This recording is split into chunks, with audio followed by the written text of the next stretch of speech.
of, you know, forecast that if I'm going to do this, how it's going to reflect. This is where we use predictive analysis.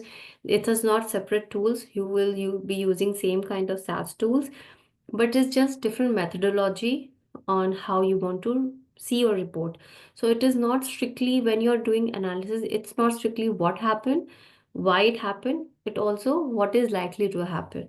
Then come prescriptive analysis, which will tell you after reading your previous reports if you want to modify something. Prescriptive analysis kind of reporting will tells you how you're going to modify it. For example, on your 200 mg of drug, you're receiving a lot of adverse events.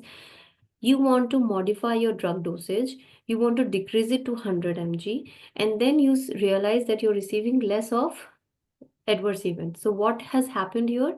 You have done a prescriptive analysis to come to a conclusion that if you reduce your drug dosage, probably you will receive less of adverse event. So this is another way of looking at your data set, I would say. Or uh, you have come up with a question to your data set that, hello, knock knock, I want to know what can I do with my drug so that I get less of adverse event. My report will tell me, you know what, this is what it is. Reduce your drug dosage and probably you will have a better reports. So I did that. And when I ran the second report on my results, it told me that yes, my adverse event has reduced. Okay. So this is how we work on day to day in our daily life, I would say. And it's not very strictly one format. It could be multiple or it could be one of these. Okay. Any questions so far, Ivan? I'm talking a lot. Yes. So my question is, so in the case there's let's say we try a drug, 200 milligram for cough, then the report says that we should reduce to 100 milligram. So after that, what happens? Do we send the report, and who do we send the report to?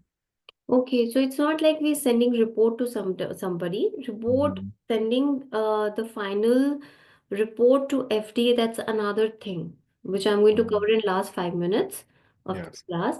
That is separate. So what happens is, suppose I have run a listing on my adverse event. So now I have the whole list of whatever adverse events happened so far. I can know the occurrence or the number of time an event happened. Okay, then I got to know from that list, okay, this particular event A is happening this many times. Okay, what is happening from what I can, pin it to. So then I got to know it is drug dosage related.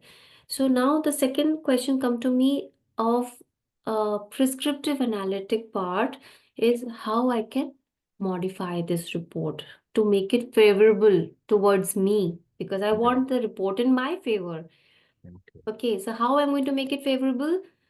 I'm going to sit with my scientific committee and say they'll say, okay, this is what, probably we should reduce the drug. And let's see how the report come.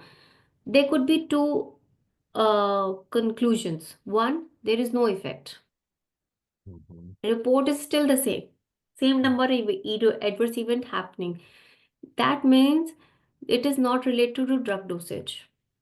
It is some another thing. So I have to remodify my approach. That I have to look for some another probable question or answer here, which is hidden in this data set, or the occurrence is reduced. So if the occurrence is reduced, I can pin it, okay, it was drug dosage related. And if it is not reduced at all and it is still the same, that means it was not drug related, it is something else. So I have to work on that.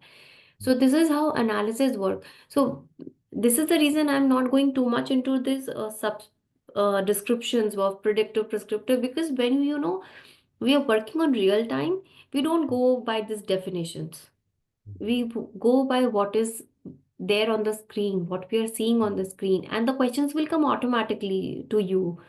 You really don't have to, define yourself. Okay, I've done with the diagnostic part. It's time for prescriptive now. No,